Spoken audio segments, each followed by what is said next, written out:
अस्सलामुअलैकुम वरहमतुल्लाहि वबरकातुहू। मेरे प्यारे दोस्तों, आज हम आपको सद्दात का बयान सुनाएंगे इंशाअल्लाह हदीस के जरिए से। तो हमारे वीडियो के लास्ट तक जरूर बने रहिएगा और वीडियो पसंद आए तो अपने मिलने वालों को भी जरूर शेयर कीजिएगा। बिस्मिल्लाहिर्रहमानिर्रहीम। तारीख बयान करने वाले अक्सर उलमा ने हजरत हूद अलैहिस्सलाम के बाद सद्दात का बयान किया है। उनकी पैरवी में यह हाल लिखा जा रहा है ताकि ईमान वाले यह हाल सुनकर सबक हासिल करे और अल्लाह की कुदरतों का तमाशा देखने से नसीहत हो। आद कौम में शहीद और सद्दाद दो भाई थे। यह दौलत वाले, इज्जत वाले और बादशाह थे। शाम मुल्क में उनका मुकाबला था। दिन रात हुकूमत करना ही उनका काम था। सदीद और उसके लोग अगरचे शिर्क की हालत में जीते थे, लेकिन वह था बड़ा इंसाफ वाला। उसके इंसाफ से शेर और बकरी एक जगह पानी पीते थे। कहा जाता है कि उसकी अदालत में दो आदमी आए। उन दोनों ने अजीब हालात सुनाए। एक बोला कि मैंने इससे जमीन का एक टुकड़ा लिया है और कीमत देकर उस पर कब्जा कर लिया है। मैंने उस जमीन में खजाना पाया है, मैं इसको देना चाहता हूँ इसलिए कि यह इसी का है। दूसरा बोला, मैंने जमीन बेची है इसलिए उसमें जो कुछ है सब उसी का है, इसलिए यह खजाना भी उसी का है। अब उसे लेना चाहिए, लेकिन यह हीला बहाना क्यों करता है, समझ में नहीं आता।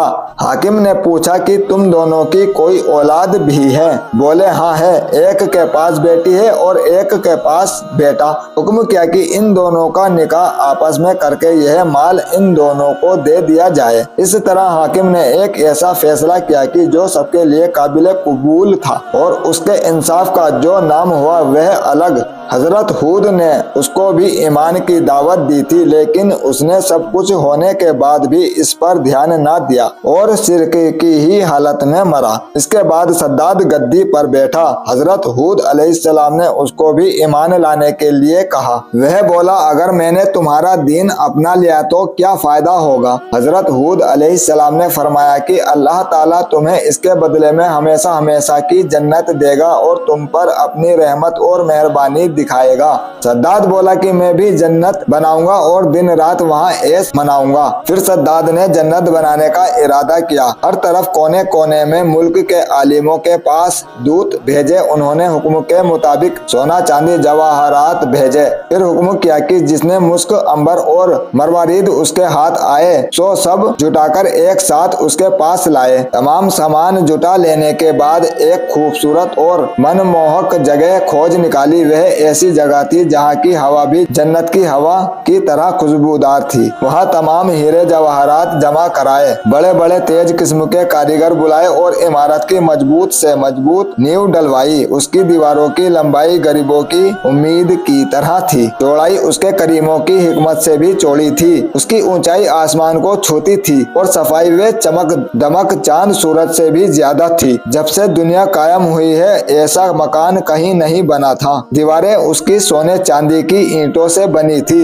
छत उसकी सोने के पत्तों से सजाई गई थी। उसके सुतून खूबसूरत बिल्लोर से मजबूत किए गए थे। हर चीज करीने से हर चीज सजी सजाई। वहाँ की नहरों में रेत के बजाय अनमोल मोती बिछाए और उसके पेड़ों को सुर्ख सोने के फलों से लाद कर मुस्क और अंबर से भरवाए। जिस वक्त इन पेड़ों से होती हुई सूखी हवा चलती थी तो उस तरफ के रहने वालों के दिमाग को खुशबुओं से भर देती थी। उसकी जमीन पर मिट्टी के बजाय मुस्क व अंबर बिछवाया। 12,000 कंगूरे उसके महलों के चारों तरफ बनवाए। इन कंगूरों को लाल सोने से तरतीब देकर सजाया। सिर्फ इतना ही नहीं कि दिखावे के लिए उसको बनवाया था, बल्कि उसमें रहने के लिए मन भावन मासूकों और परियों को इकट्ठा कर दिया। यह बाग और महल 500 वर्ष की मुद्दत में मुकम्मल हुआ। इसमें पूरी दुनिया के जवाहरात लग गए। जब यह बनकर पूरा हो गया तो सद्दाद को खबर दी गई कि उसकी जन्नत तैयार है। सद्दाद की खुशी का ठिकाना न था। एक बड़ी फौज लेकर उस महल और जन्नत को भोगने के लिए चला। एक फरलांग पहले ही पड़ाव डाला। वहाँ उसे एक हिरन देख पड़ा कि उसके पाँव चांदी के हैं, सींग सोने के हैं और आंखें याकूत की हैं। सद्दाद उस हिरन को देखकर हैरान रह गया। जी ललचा उठा। सोचा इसे किसी तरह हासिल करूं। आओ भाव देखा न ताओ उस हिरन हिरन के पीछे घोड़ा दौड़ा दिया। हिरन भागा और सद्दात का घोड़ा उसके पीछे पीछे दौड़ा। यह दौड़ बहुत दूर तक चली, यहाँ तक कि सद्दात की फौज बहुत पीछे रह गई। फिर उसे एक डरावने किस्म का सवार मिला। उसने सद्दात से कहा कि क्या इस इमारत के बनाने से तुझे चैन मिल जाएगा। सद्दात यह सुनकर कांप गया। पूछा, तू कौन है? बोला, मैं मौत का फरिश्ता हूँ। सद्दात ने बड़ी नरमी और बेचैनी से कहा कि मुझे अपनी जन्नत को 1 मिनट देखने की मोहलत दे दे, फिर तू मेरी जान निकाल लेना। बोला, यह हुक्म दुनिया के पैदा करने वाले का है। उसके हुक्म के बाद मुझे इख्तियार नहीं कि मैं तुम्हें 1 मिनट की भी मोहलत दे सकूं। फिर उसी वक्त मौत के फरिश्ते ने उसकी जान कब्ज कर ली और उसका जिस्म रूह से खाली हो गया।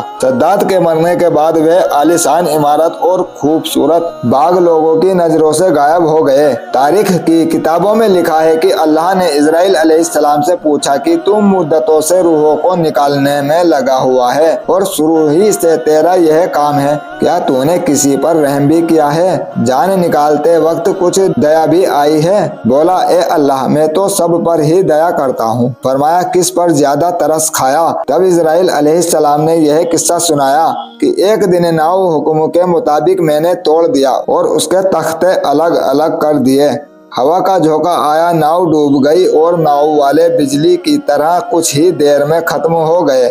मगर एक औरत जो हामिला थी उसको हुक्म के मुताबिक नाव के तख्तों ही को सहारा बनाकर बचा लिया। वह तख्ता फरिश्तों ने एक जजीरे में पहुंचा दिया। जिस वक्त एक लड़का उस औरत के पेट से पैदा हुआ तो माँ बहुत परेशान हुई। आपका हुक्म हुआ कि माँ की जान भी निकाल लो और अकेले उस लड़के को उसके पहलू में पड़ा रहने दो। उस वक्त मैं रो दिया कि इसका क्या हाल होगा, तड़प कर मरेगा या दरिंदों के मुंह का लुकमा बनेगा। ए अल्लाह, तू खूब जानता है कि मुझे उस बच्चे पर बहुत रोना आया और उसकी तन्हाई और बेकसी को सोच सोच कर दिल भर आता था। दूसरे सद्दात पर मुझे बड़ी दया आई कि उसने कई 100 वर्ष में इमारत बनवाई थी, फिर भी उसे एक नजर देखने से महरूम रहा और दिल में हसरत और अफसोस लिए ही इस दुनिया से विदा हो गया। अल्लाह ने फरमाया कि यह सद्दात वही लड़का है कि जिस पर तूने तरस खाया था और मैंने उसकी माँ के मरने के बाद सूरज और हवा को यूं हुक्म फरमाया था कि तुम अपनी गर्मी और सर्दी इसे मत सताओ, फूलों के पत्ते उड़ाकर इसके लिए फर्श बनाओ। फिर उसके दोनों अंगूठों से